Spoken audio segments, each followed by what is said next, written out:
and I'm co-chair of EcoAction Committee of the Green Party United States. And I want to thank you all for joining us here this evening. We have a couple wonderful speakers. I'll introduce a little bit more later. Ashley Ingram is appearing as an individual who's an attorney in Earth Justice, Sustainable Food and Farming Program. Liz Henderson is somebody who many of us have worked with in New York State on a wide variety of food policy, agriculture, organic agriculture type issues. We'll talk a little bit more about Liz when we introduce her. What we'll do is we'll have a 10, 12-minute presentation from each of the two speakers. After they speak, we will then open it up to questions. You can pose your questions in chat. You can also introduce yourself in chat if you want. But agriculture has often been overlooked as a significant source of greenhouse gas emissions, though globally agriculture accounts for almost a third of the emissions. And certainly our food system is under threat from climate change and extreme weather at both the level of production and distribution. The lack of access to healthy, affordable food for many is already a major domestic and global problem. Food insecurity, the issue of wealthy versus low income. Only recently has the Intergovernmental Panel on Climate Change begun to highlight the role of the agriculture in the climate crisis, including a recommendation to move to a more plant-based diet. I will say, we are focusing tonight on climate and agriculture. There are many other key fundamental structural reforms that are needed in terms of our food and agricultural system.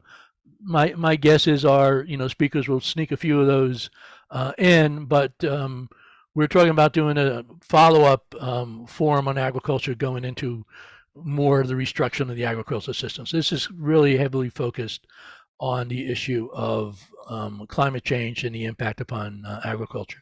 I will point out that one key movement in the agriculture area is food sovereignty, which is the rights of people to healthy and culturally appropriate food produced through ecologically sound and sustainable methods, and their right to define their own food and agricultural systems. We have a problem, particularly in the United States, but worldwide, that increasingly corporate farms are taking control of the agricultural system, and their focus is on profits and monocrops and not on the feed into people in sustainable methods. So at this point, I want to introduce Ashley Ingram, who, as I mentioned, is an attorney for Earth Justice, Sustainable Food and Farming Program. She is appearing tonight as an individual. She works for Earth Justice on litigation, administrative, and legislative strategies to make our food system safer and more climate friendly.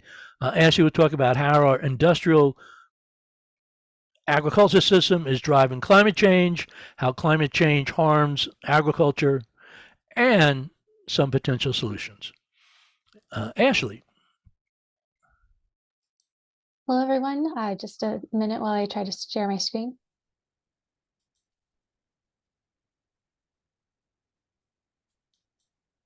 Right.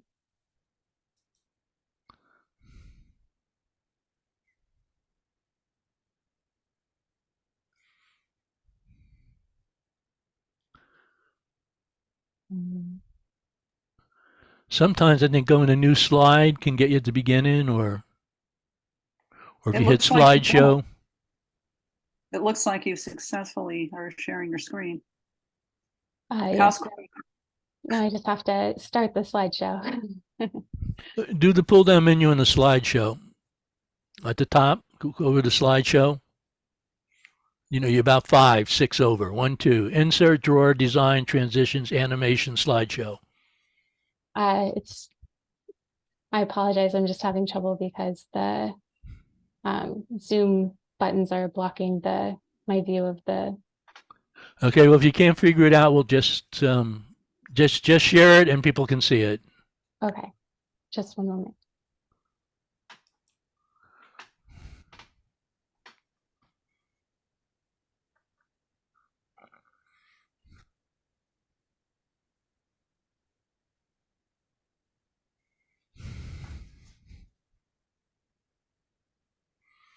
They're You good see, slides too, so it's worth waiting a minute.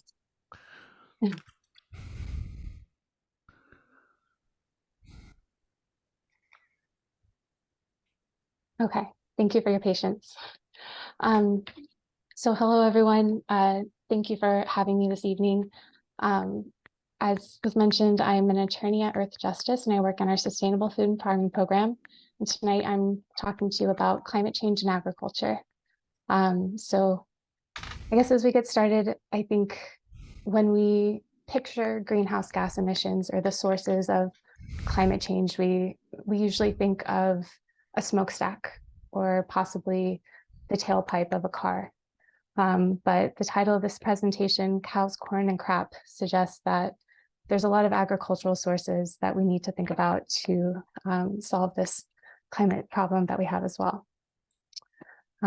So industrial agriculture drives about 1/3 of our climate change emissions. I'll note there's different numbers that will float around about what the percentage is, and that depends a lot on what you're measuring when you talk about the agricultural system, and then also the accounting methods that you use. But we think that, so for example, EPA says that climate change or agriculture is about 10% of our greenhouse gas emissions. But this doesn't count a lot of really big important things like the soil, the carbon that's lost when you convert land from forest or grasslands to monoculture agriculture. It also measures methane in a very weird, in a way that discounts a lot of the impact that it has in the short term. So what are the actual sources of greenhouse gas emissions? We get carbon dioxide that comes from, like I mentioned, the carbon that you lose when you convert forest and natural grassland into farmland. And we see millions of acres that are converted every year as we expand our monoculture system further and further. There's also carbon dioxide that comes from the manufacture of the chemicals, the fertilizers, and the pesticides that we spread on our farmland. And there's carbon dioxide from the fuel and the energy that we use on farms and to get the food around the country. But there's also other sources of greenhouse gas emissions, including methane. Agriculture is one of the largest sources of methane, and it's about 85 times stronger than carbon dioxide. So it's true, yes, we're talking about cow burps. We're talking about lagoons of animal manure. And we're also talking about food waste. So when food is discarded and not used and it's put into landfills, there it decomposes and releases massive amounts of methane. We're also talking about nitrous oxide, which is about 285 times stronger than carbon dioxide. And this often comes from when you spread too much fertilizer or animal manure on a field, too much that it can't be absorbed. And so it decomposes and releases this really powerful greenhouse gas. At the same time that agriculture is producing all these greenhouse gas emissions and is driving climate change, it's also affected and deeply harmed by the changing climate. So climate change makes it so that there's more pests, more weeds and diseases that make it harder for us to grow food. It means that there's more frequent and severe heat waves that affect crop yields and make it dangerous for farm workers. It changes rain patterns so that there's both more drought and more floods. And it also causes other extreme weather that can destroy crops and spread agricultural pollution. As I know the focus here is on climate change, but our industrial agricultural system also has a host of is linked to a host of other harms. Millions of people drink water that's polluted by agricultural runoff. Our air is also affected by the chemicals that we spray onto our fields. The land that's lost to this agricultural conversion means that there's less habitat for wildlife. And there's also public health concerns, from the toxics that are left on the food to diet-related diseases to increasing antibiotic resistance from the way that we confine thousands of animals together. So just to give a little visual of the scope of what we're talking about, 62% of land in the United States is used for agriculture, but it's telling that only 20% of this land is used for food that we eat directly. Most of it is used for either cow pasture range, livestock feed. A lot of it is used for fuel, so growing corn so that we can pump it into our cars. And yeah, so this is, when we're talking about the land use of our industrial system, this is really a big problem.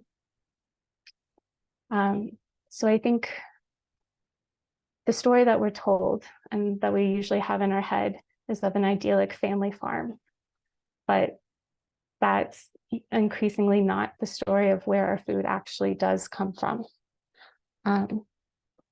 This graph shows that the amount of sales coming from the largest farms, those that are over 1,000 acres in size, has been steadily growing over the past few decades, where we have 8% of farms that control 40% of the farmland, and 6% of farms produce 90% of the meat, dairy, and poultry that we consume.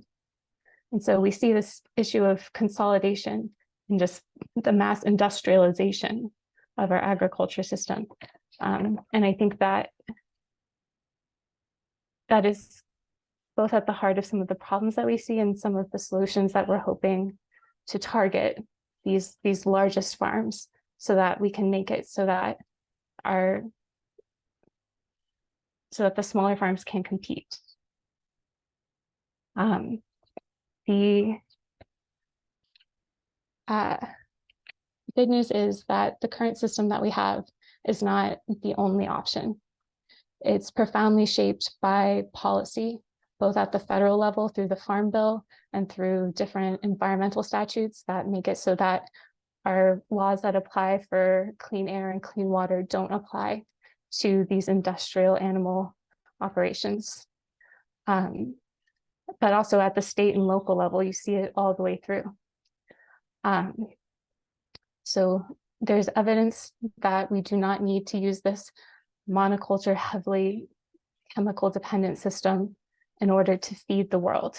There are sustainable practices that are also highly productive that can make it so that we can feed ourselves without destroying our environment at the same time. The system that we have right now produces a lot of cheap food, but the cost of that food is actually 3 times what the sticker price is. And we're all paying the costs through these externalities that are imposed on us, on our environment and on our health. So I know Liz is going to get into this a little bit more, so I'm not going to go into too much depth, but this is a sample of some of the practices that have been proven to reduce greenhouse gas emissions from industrial agriculture.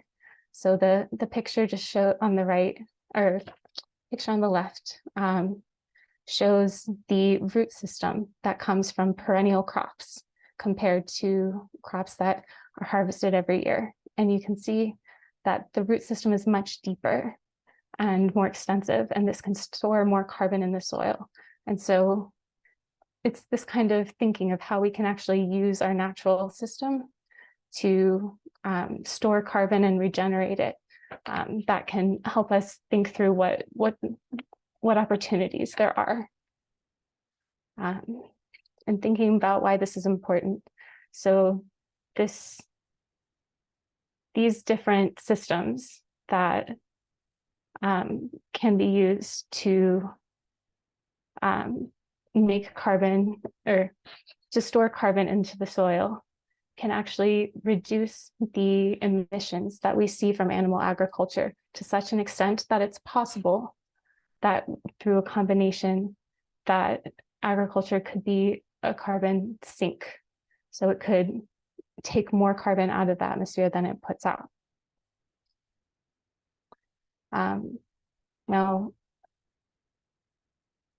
Now we think that it's not just how we produce food, but what we're eating as well that is going to make a difference. And so this chart here shows that there's different carbon emissions associated with different foods. And you'll see from looking at it, I know it's a little hard to read, but meat does have a really big carbon impact or greenhouse gas impact. And so we do think that dietary change is going to need to be part of the conversation, at least, of how we're going to address our greenhouse gas emissions. So some of the policy solutions that we've been working on and that we think are really big. There's been a lot of funding recently through recent farm bills and through the Inflation Reduction Act to give farmers support and resources to adopt climate-friendly and resilient practices.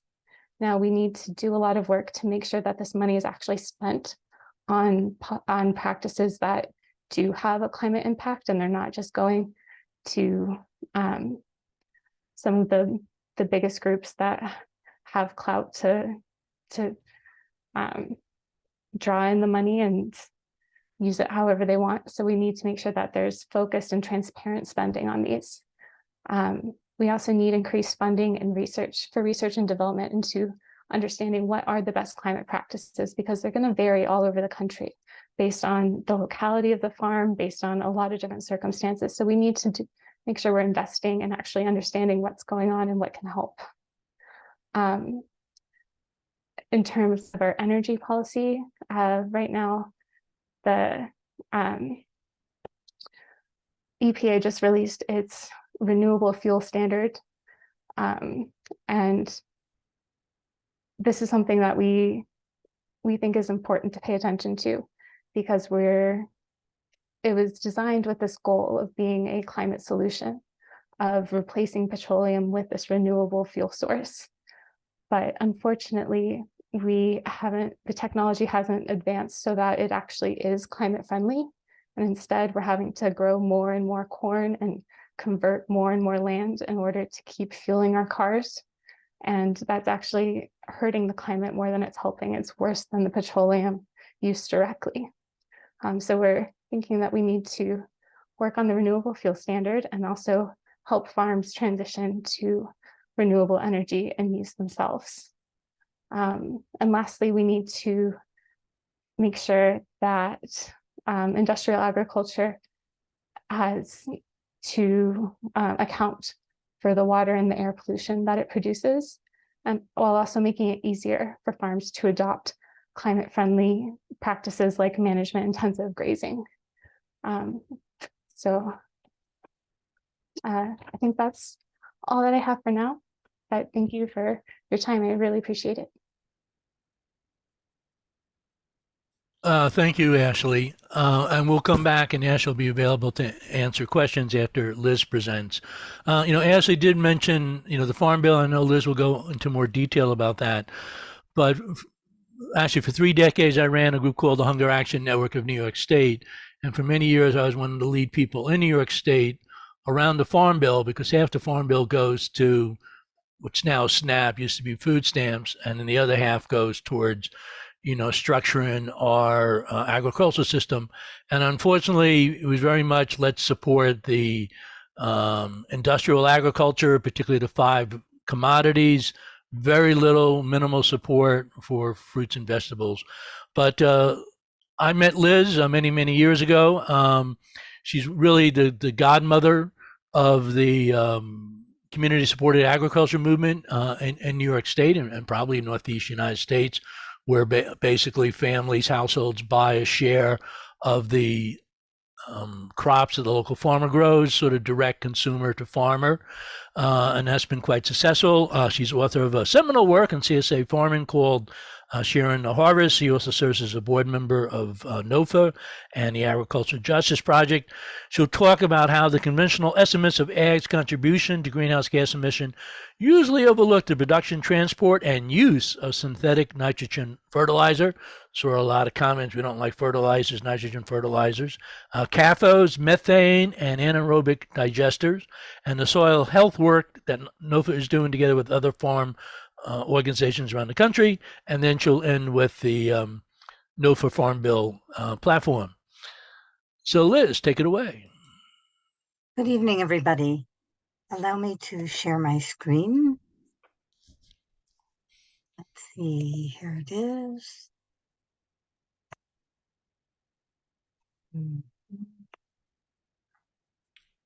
All right. In contrast with conventional industrial scale chemical GMO food production, organic farming has far lower greenhouse gas emissions and actually serves as a way of building the carbon in the soil. By shunning synthetic nitrogen fertilizer, organic farms, even those industrialized and corporate organic farms, generate fewer emissions. Most nitrogen fertilizer is made from natural gas or coal. In the Climate Leadership and Community Protection Act accounting system, they did not credit the New York ag account with emissions from nitrogen fertilizers. The 9% turns into something more like 22% when accounting is done correctly, as in the Climate Solutions Accelerator when they did their impact study. Now, the central focus of family-scale organic farming is soil health. One of the factors that makes soil healthy is high organic matter. And organic matter is 58% carbon. Organic has one orthodoxy: healthy soil makes for healthy crops, and the people and animals who eat those crops are healthy. So as you can see, organic Hello, can you matter hear me? is a small portion that person.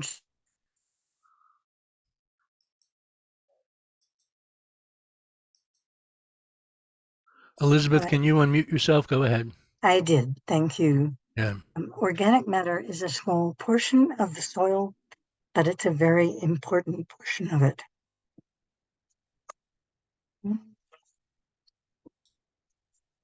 Okay.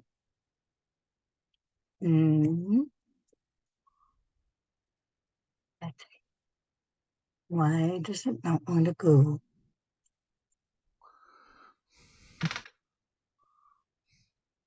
Let's try again. Yeah, if people can keep themselves muted, we'd appreciate that.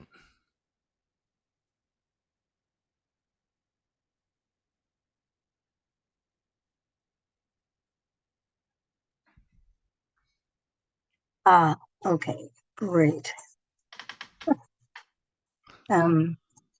What we really need is a comprehensive soil health program based on increasing carbon as part of a whole system that encompasses the biological vibrancy of the field and the farm as living organisms. Carbon in the form of glucose serves as a currency for trading between photosynthesizing plants and the mind-boggling numbers of microorganisms that help feed the plants. There's billions of dollars right now going into direct air capture and developing expensive machines that will do this. Well, we have organisms that will do this for us for free through photosynthesis. And these incredibly complex systems have developed over millions of years. And when they function well, the benefits are impressive. Greater resilience to climate extremes of excess water, drought, or heat, increased nutrient density of the crops produced, reduced erosion and runoff of fertilizers. Investments in healthy soils will more than pay for themselves in increased yields and reduced need for purchased fertilizers, as there are a couple of really fine studies by the American Farmland Trust, and they are showing that not only do farmers build their soil, but they make money in making their soils healthier. They also improve our watersheds and reduce the amount of runoff and the amount of silt, reduce the cost of cleaning up after storms. So as an organic farmer, one of the things that have been top on my priorities is developing a new culture of soil and farm health for farms of all kinds. I'm a member of the No for New York Soil Health Committee, and we work on many levels to promote, advocate for, and spread the know-how of building healthier soils. We helped write and pass the New York State Soil Health and Climate Resiliency Act of 2019, and it passed unanimously in both houses. In this bill, it directs the soil and water conservation districts, and every county in New York State has one, to provide for the health of soils as well as water resources in the state. Promotion of soil health and resiliency. It is further declared the policy of the legislator to promote the utilization of New York's agricultural soils in a manner that adapts to and mitigates the consequences of climate change. And we have written into law a really excellent definition of what soil health means.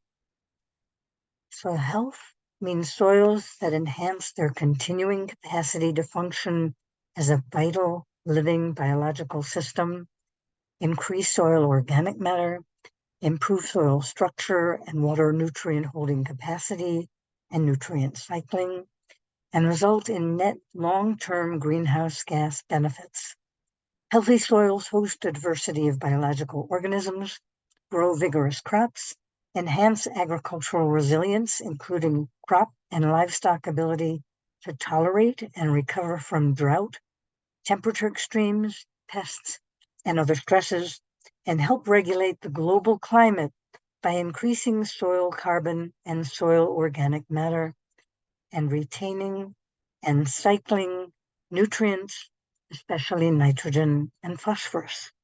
So this is an extraordinarily strong definition of what soil health means.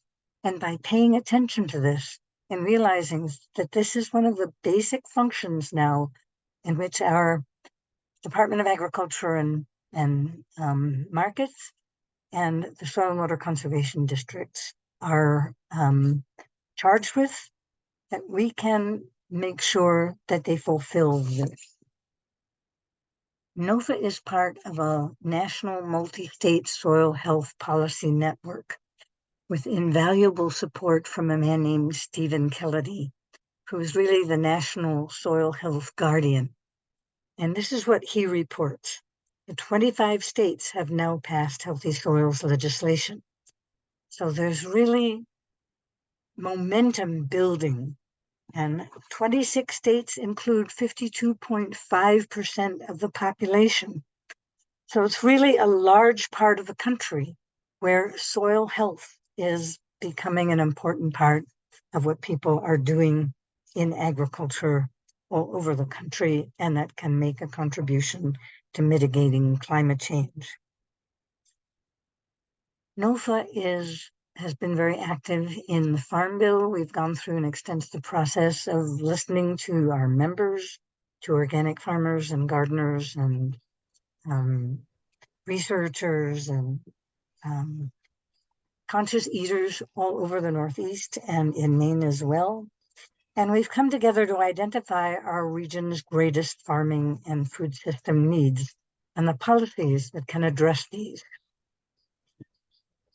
So our principles, in the midst of the chaotic pressure cooker that threatens to overwhelm our movement for food sovereignty based on agroecology, the multiple crises of climate, insurgent white supremacy, economic inequality, pandemics, military and political conflicts, we believe that there is an urgent need for a farm bill that is transformative.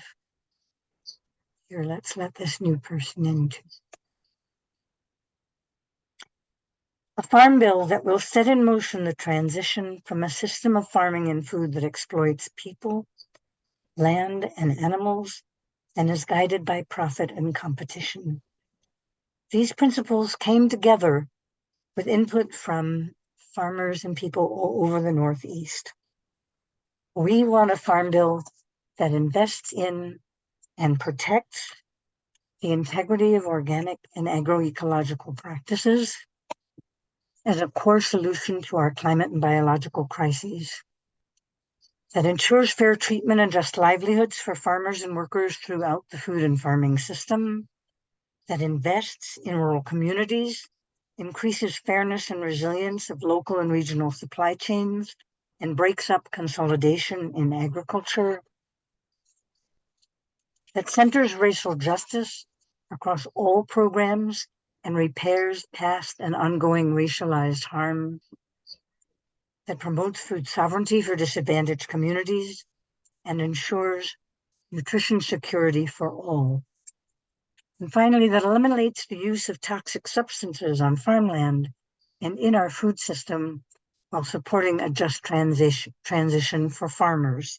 That means all of the farmers. We need the conventional farmers who know how to farm, and we need to give them a way to transition to better practices. So this is our platform. We'll share all of these slides with you so that you can read them again at your leisure. And I just want to highlight a couple of the main marker bills, the pieces of the Farm Bill that we want to highlight. The Opportunities in Organic Act, which has a bunch of easy to access tools to reduce barriers to organic agriculture, including for Black farmers and Indigenous farmers, people who've been historically excluded from farming and from organic certification, and it will modernize the reimbursements for organic certification. It got very much more expensive to be certified organic since the government took over the job of accrediting the certification programs. So it's just fair that taxpayers chip in and help pay for that additional cost. Another marker bill is the Agricultural Resilience Act, which will provide funding and programs and technical assistance for most of the practices that I've been talking about and that Ashley highlighted as important parts of regenerative agriculture, and particularly regenerative organic agriculture. The Agricultural Resilience Act was put forth by Shelley Pingree, who herself is in organic agriculture, and I urge you to take a close look at all the many fine parts of that bill. And finally, that together we have to reject the false solutions that are being brought forth. Regenerative agriculture does not have a definition.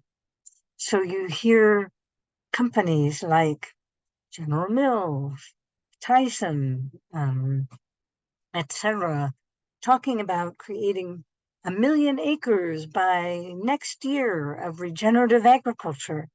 Well, their regenerative agriculture includes acres that use glyphosate and other herbicides in order to kill the cover crops. The change is they're planting cover crops, and that does build up the organic matter in the very top few inches of the soil. But by using those herbicides, they're actually reducing the carbon throughout the depth of the soil, and they're reducing the fungi and the effectiveness of those fungi in creating aggregates that hold healthy soil together. And that's why we're seeing increased dust bowls happening again, because these chemicals are destroying the soil structure. So we need a comprehensive program that covers not just carbon in the soil. The soil is the last frontier, and farmers and soil and scientists are really excited about exploring it. So we don't need programs that are too prescriptive. We need incentives that provide for the adoption of systems that adhere to the 5 broad principles from the Natural Resource Conservation Services. Keep the soil covered, minimize soil disturbance and external inputs, both physical and chemical, maximize biodiversity for roots, plants, maximize the presence of living roots, keep plants growing as much of the year as possible, integrate animals into land management, including grazing animals, birds, beneficial insects, and keystone species like earthworms. So let's take a look at agriculture and back some of these important parts of the Farm Bill. It's not likely to be passed on time. Maybe we can get it passed by December. If it's postponed, that will mean cuts for many programs over the course of many months. So it will take all of us working together to make sure that we have a decent Farm Bill that we can get behind and that makes these important changes that will be an improvement that will help transform our agriculture instead of simply funding slight tweaks, which is what the agricultural section of the Climate Leadership and Community Protection Act scoping plan did. It's very disappointing. So we, as farmers, need your help. We need Earth Justice. We need the Greens.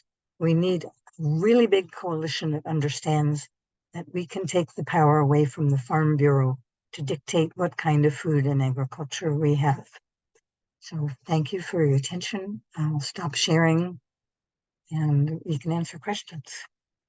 Thank you, Liz. If people could put questions into the chat, maybe Holly, you could help with that.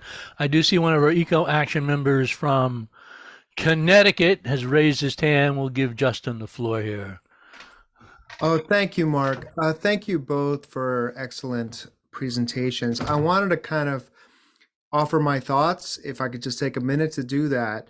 It seems to me like what we can do as individuals to try and reduce the greenhouse gas effect of agriculture is, 1, to eat less meat, especially cows, and 2, to buy organic.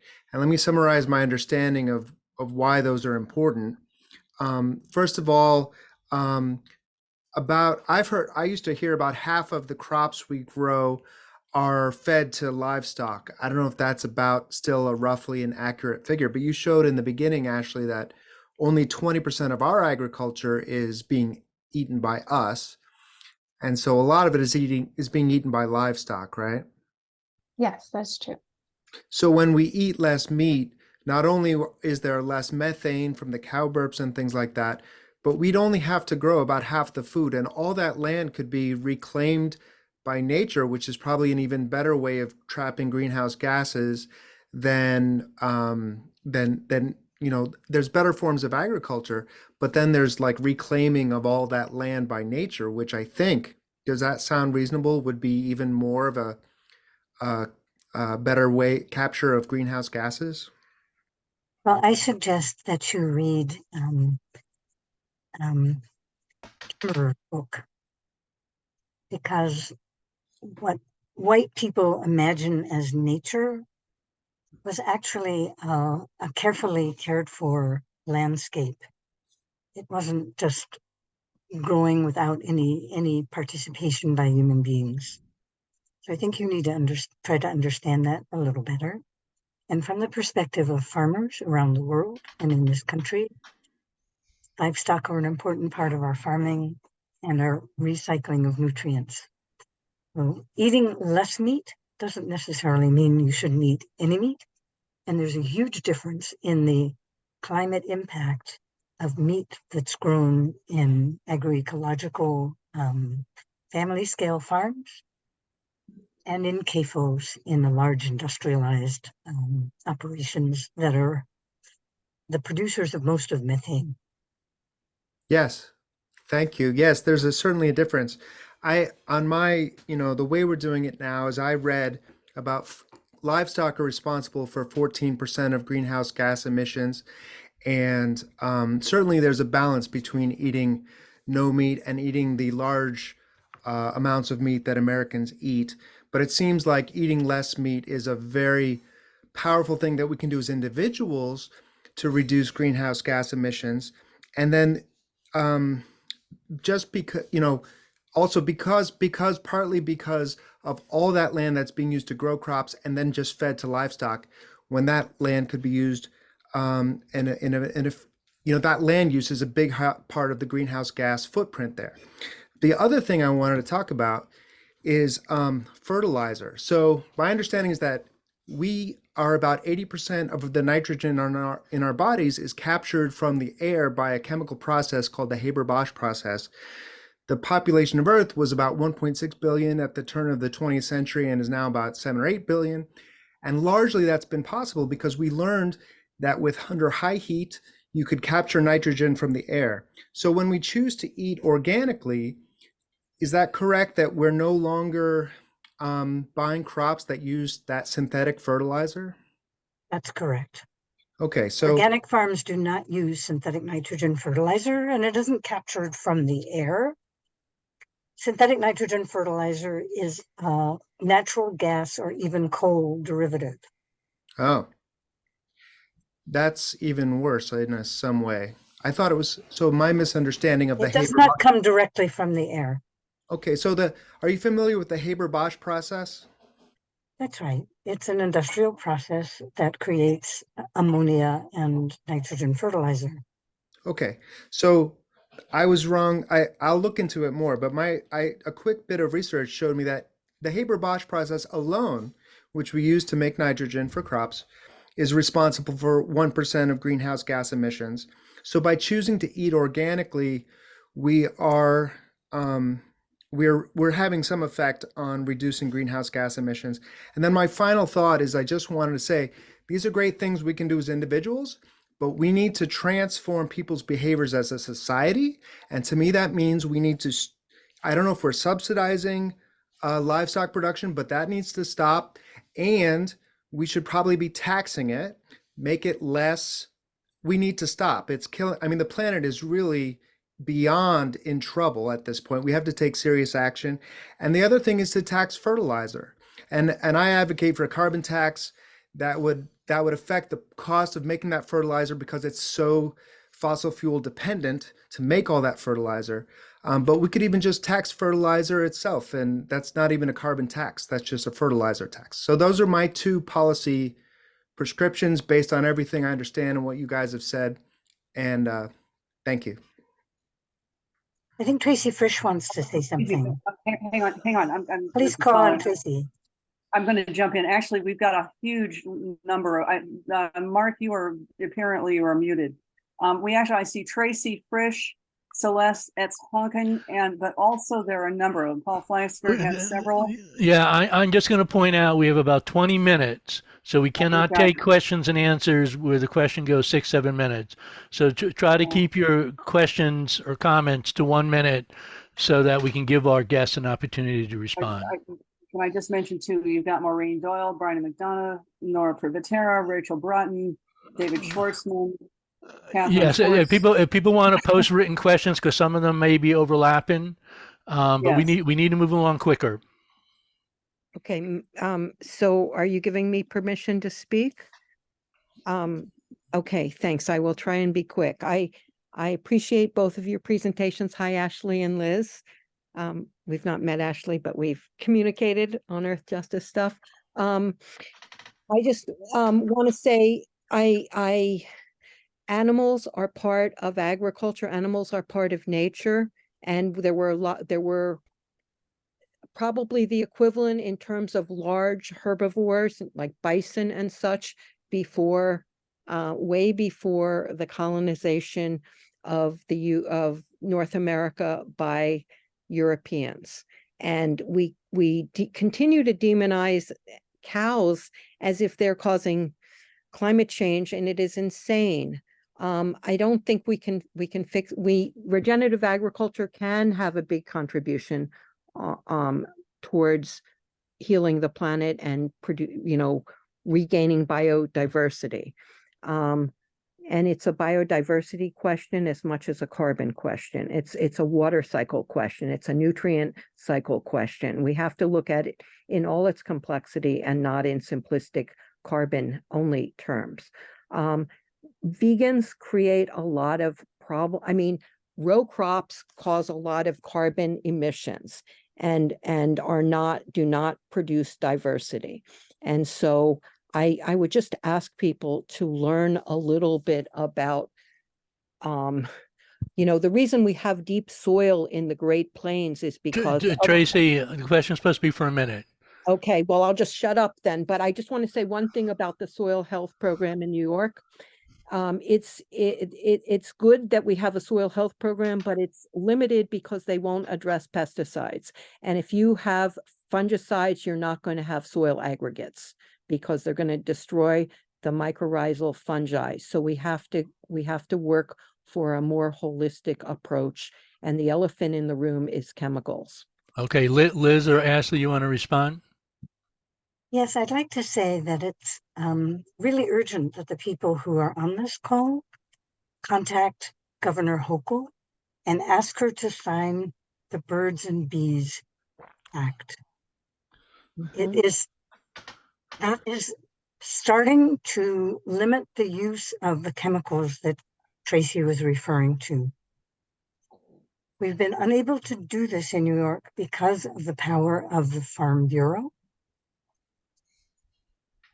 But those two bills passed in both houses.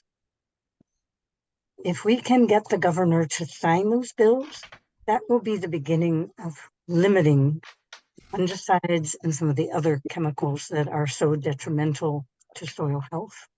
And exactly as Tracy said, we won't have healthy soil until we can limit the chemicals as well as the chemical fertilizer.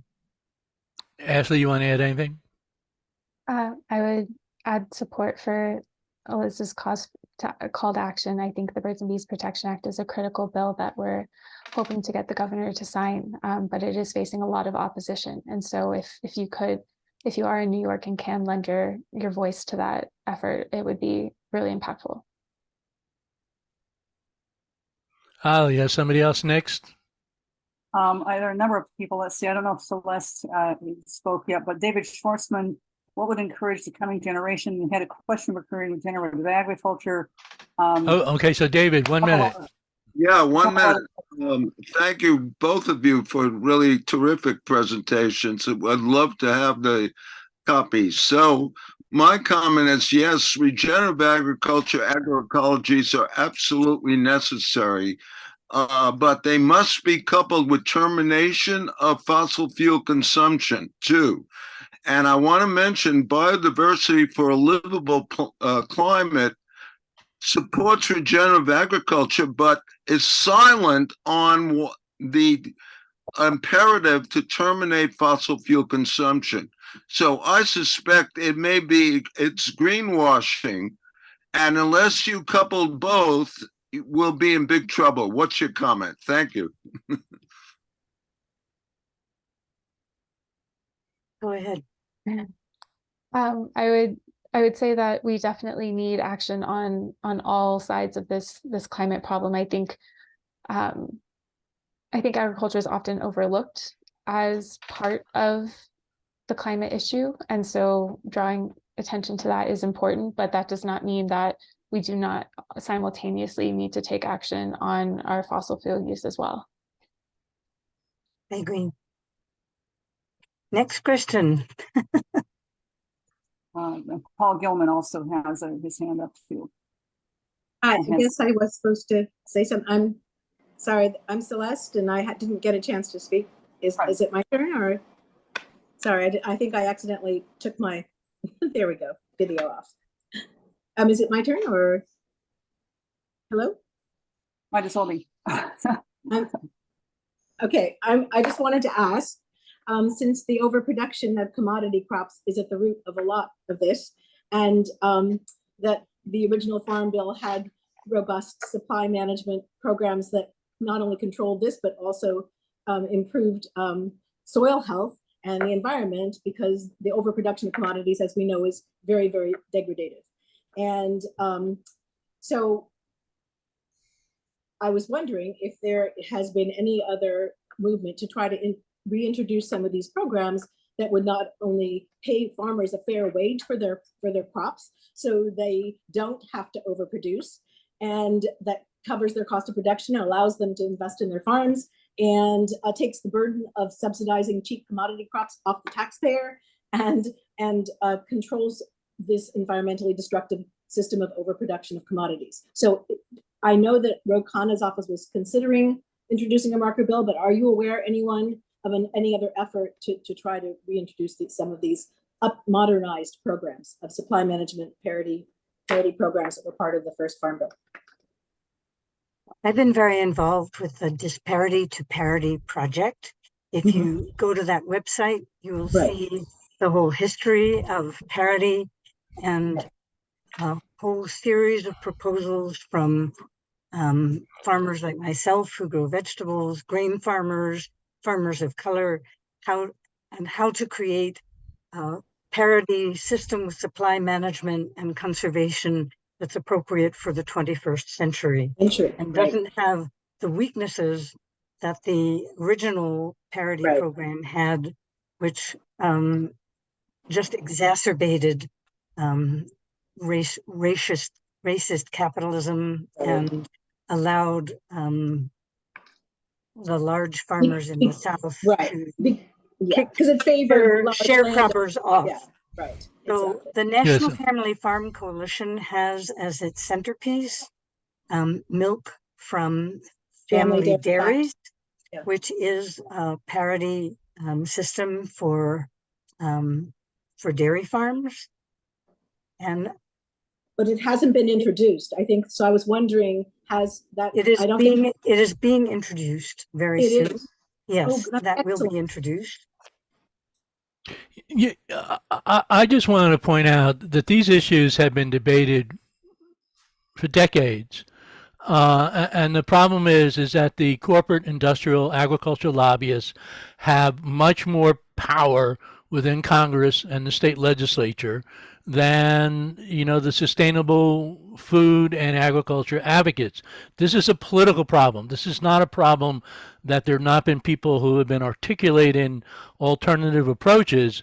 The problem is that the politicians get campaign contributions from the corporate agriculture business, and that's who they reward as part of the farm process. So yes, articulating solutions is important, but we have to figure out how we overcome the political power of the corporate industrial agricultural system. Liz, you got to unmute yourself.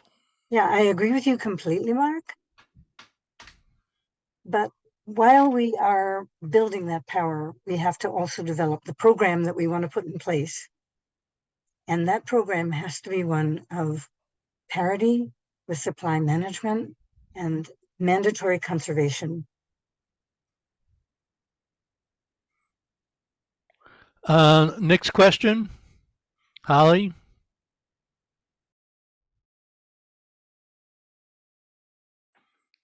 I saw a question in the chat. Apparently, the recent agreement in Congress between Biden and McCarthy as part of the debt ceiling negotiations had some restrictions on food stamps for SNAP.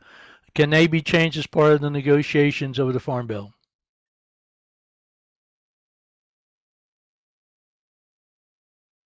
Did you want to speak to that? So I think that it could be part of negotiations, but with the current makeup of the House, it would be very hard to overturn that and to get that. So I think, unfortunately, we're probably in a position where we're trying to stop them from making even further cuts to the SNAP program or limitations on SNAP usage. So I see Paul Gilman has his hand up. I know Paul's going to keep to the minute because he's really good at that. Did Paul disappear? Okay. Any other questions? It's almost 9 o'clock. I would say it'd be helpful if people don't chat in the chat, but just put the questions. It's a lot easier. Rachel Broughton has her hand up, and I think she had a question earlier too. Rachel Broughton was one. Okay, 1 minute, please. Rachel?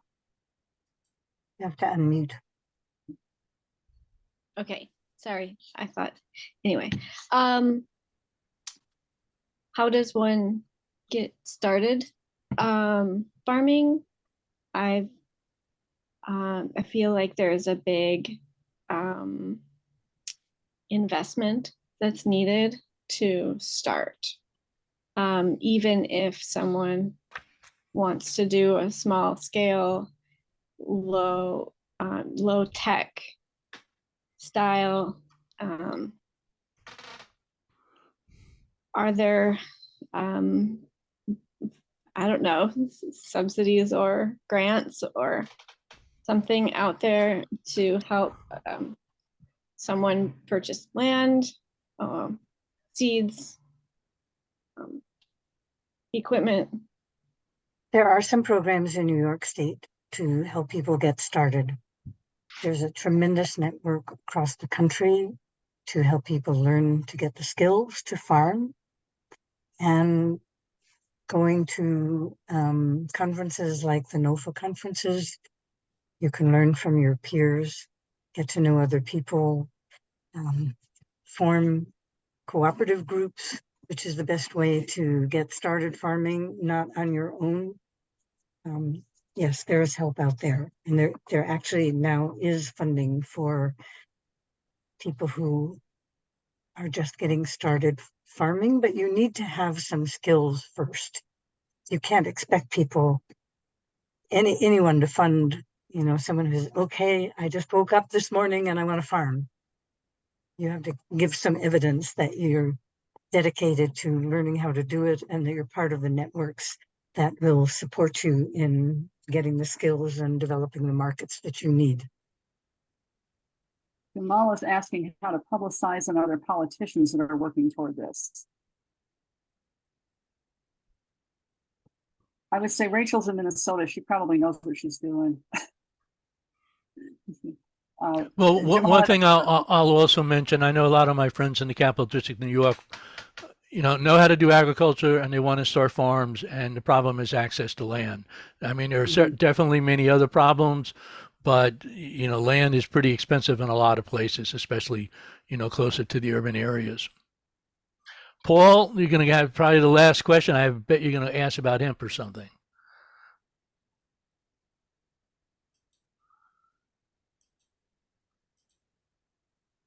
You have to unmute, Paul.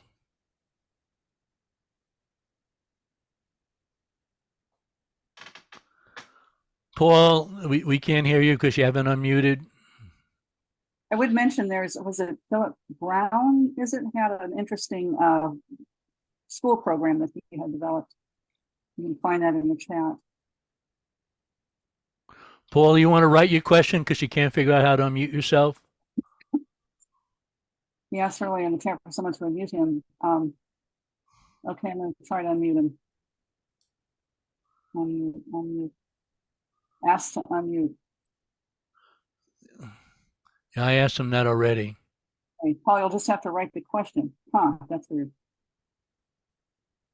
Okay, well, we'll wait for Paul to figure out how to write his question. I just want to mention we will be sending out a recording of this event, and I assume we'll include the slideshows from each of our guests. I'll mention that our next EcoAction webinar will be September 11th, and that is a run-up to the September 17th No Fossil Fuels rally in March in New York City as part of the UN special session on climate that's taking place, and we'll have a EcoAction Green Party contingent. I still don't see a question yet from Paul. Can you talk about hemp as a form of reversing global climate change and fight for mediation?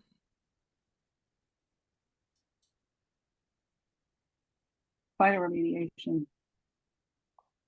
Phytoremediation is what he's written.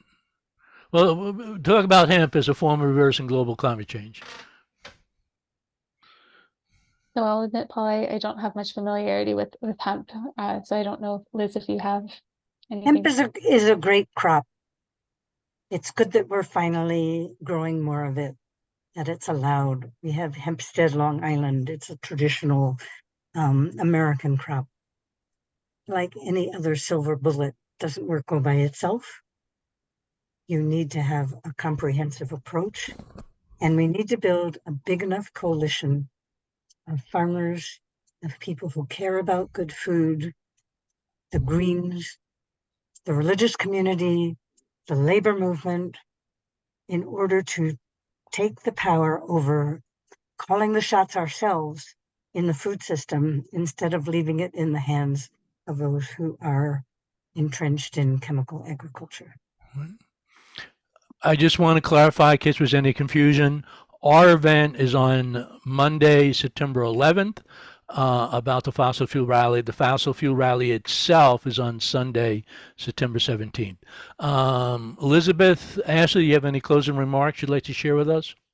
Seeing the presentation and more questions, if you want to reach out, I would be happy to talk more. I'm heartened to see so many people so passionate about this. So please do reach out if you'd like to talk about this more.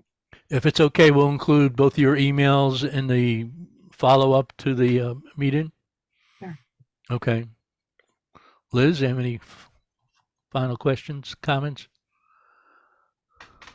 Well, if you've been paying attention to the scoping plan and what's been proposed in New York State in terms of mitigating climate change in agriculture, the official proposals are very, very conservative. They're making slight tweaks on the conventional systems, putting methane digesters on the biggest CAFOs, using chemical fertilizer a little bit more efficiently on the biggest farms. That is not going to get us where we need to go. We need to transform our agriculture to have way more organic farming in this state, to give much more land back to the native peoples who know how to live together with nature instead of forcing our terrible greedy systems on natural ecosystems. And then we need to just work together to have the patience to see the change that we need to have happen. And for those of you who are, grabbing on desperately, vegan, stop meat, this, please try to think broadly and try to keep in mind that for agriculture to survive in this country, for small scale farms, our farms need to be as diversified as possible in order for us to survive economically. And that often will include having animals. And as I said, animals are part of the natural system anyway. So thank you. Well, thank you very much, Ashley and Liz. Thank you, Holly, for helping to do the technical part of the Zoom. As I said, the next Zoom will be on September 11th. We will send out a recording of this event. We also will send out the slideshow from each of our presenters. And just want to thank everybody for taking the time to join us this evening. Bye-bye.